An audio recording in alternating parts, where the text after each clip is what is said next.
सिंह राशि मानक पई नवेम्बर मास वर्षर द्वितीय शेष मास। तो आपण मानक पई किपरि रहिबो ग्रह गोचरଙ୍କ प्रभाव आपण मानक ऊपर किपरि रहबा चलंतु ए वीडियो डिटेल्स जानबा। तो आपण मानक शिक्षा स्वास्थ्य परिवार क्षेत्र रे किपरि भाबरे चारोटी बड़ ग्रह राशि परिवर्तन करे किपरि प्रभाव देउछन्ती चलंतु ए विषय जानबा। 16 नवेम्बर रे बिच्छा राशि रे सूर्य गोचर करिवे। तो 9 रे बिच्छा राशि रे बक्री हे बुधदेव और 23 रे तुला राशि रे गोचर करेंगे। तो बुधदेवंकर यही राशि परिवर्तन आपण मानक बहुत किछि बेनिफिट देउछि। शुक्रदेव 2 नवेम्बर ही तुला राशि रे प्रवेश करिवे। 1 और 2 पर तुला राशि रे प्रवेश करिवे और 28 नवेम्बर रे शनि मार्गी हेबाकू जाउछन। तो यही वीडियो आपण जन्म राशि चंद्र राशि द्वारा आधारित। प्रथमे आपण हेल्थ को देखिबा। यही मासरे आपणकर हेल्थ केतु विराजमान और राशि स्वामी सूर्यदेव ए तुला राशि रे नीच होई रहिछन्ती। 1 ରୁ 16 तारीख पर्यंत आपन को विशेष करी आपन को स्वास्थ्य ध्यान रखिया पड़िबो। बाहर खाद्य अवॉइड करंतु, निजर जत्न नियंतु, अनावना खाद्य खांतुनी। तो 16 तारीख पर्यंत छोट मोटो इश्यू रही पारे, पेटर समस्या रही पारे, दरज संबंधी कौन सी इश्यू रही पारे। किंतु 16 तारीख पर सूर्य राशि परिवर्तन पर आपण मानक पई आउ 15 दिन बेस्ट रहिबो। आपण फिट एंड फाइन रहिबे। आपनकर स्वास्थ्य काफी भल रहिबो। से पर्यंत आपनकर स्वास्थ्य रे जत्न नेबाको पड़िबो। धनर स्थिति देखबा गले धन रे शुक्र द्वितीय 2 नवेम्बर रे रहिबे। तो 2 दिन आपन को विशेष कर ध्यान देबाको पड़िबो। कोनोसी जिंस हजि जाई पारे, कोनोसी जिंस चोरी होई जाई पारे। जदि भिड़ स्थान को जाउछन्ती ताहाला आपनकर जत्न नियंतु आपनकर धनर। तो 3 नवेम्बर पर ठारू आपन को धन लाभ होई पारे। देखा जाए तो 9 नवेम्बर पर्यंत धनर स्थिति नॉर्मल रहिबो। 9 नवेम्बर पर बुधदेव बिच्छा राशि रे बक्री हेले एहा परे आपन को धन प्राप्तिर जोग रहउची।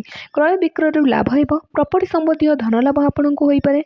एक्स्ट्रा इनकम रो मध्ये जोग मिलबो। आपन जदि चेष्टा करछन्ती ताला आपन को बहुत किछि लाभ एही मास रे मिल पारे। व्यापारी मानक पई खूब भल धन लाभ कमाइयार रही। आपणकर शौक मध्य यही मासरे पूरा हेबो। एहा परे आपणक पाखक काफी भल धन आसीबो। एक्स्ट्रा इनकम रो जोग मध्य रहउची। खास करी 3 प्रकार 3 जगार धन आसी पारे। आपनको विशेष करी ध्यान रखिया पड़िबा। आपणक छोट भाई भौणी और साही पड़िसांग सहित एही समय रे छोट मोट आर्गुमेंट होई पारे, झगड़ा होई पारे। आपण क्रोध नियंत्रित रखंतु। जहा कहंतु भाभी चिंती कहंतु, बाणी ऊपर ध्यान दियंतु। एही समय रे परिवार भाव देखिबा गले मंगल और बुध जुक्ति रहउची। एहा मिश्रित फल देई थाए। तो 9 नवेम्बर पर्यंत घर रे रेनोवेशन रे खर्च होई पारे। छोट संतान मानक पई मध्ये खर्च होई पारे।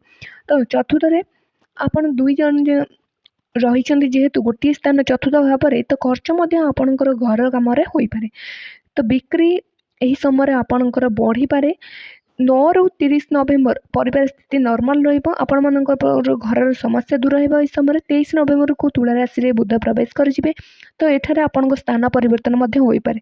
9 तारीख पर्यंत आपण परिवार रे छोट मोट इश्यू रही पारे। देखा जाए तो संतान मानक पई एही समय संतान कि बड़ संतान यही समय काफी भल रहिबो। से मानकर जो डिजीज थिला ताहा मते दूर हेबा। कैरियर विद्या रे अग्रणी हेबे ओ जो माने विदेश जाऊ चाहछन्ती से मानकर जोग रहिछि। ओ बड़ संतान मानक पई काफी भल समय रहउछि। जॉब देखियो बोले यही समय रे गुरुंकर दृष्टि रहउछि। आपनको 6 हाउस लॉर्ड शनि देव ओ अष्टम हाउस रे रहिछन्ती। किंतु गुरुंकर जेहेतु दृष्टि रहउछि तो एठारे पद लाभ होई पारे। मन इच्छा ट्रांसफर करिया चाहछन्ती होई पारे। सीनियर को सहयोग मिलिबो।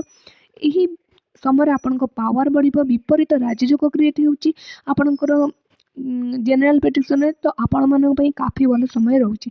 देखा जाए तो मोटामोटी सिंह राशि मानक पई बहुत भल मास रहउछि। किंतु 9 तारीख पर्यंत आपनकर धनर स्थिति परिवार स्थिति नॉर्मल रहिबो। सेति पई ध्यान देबे और स्वास्थ्य मध्ये जत्न नेबे।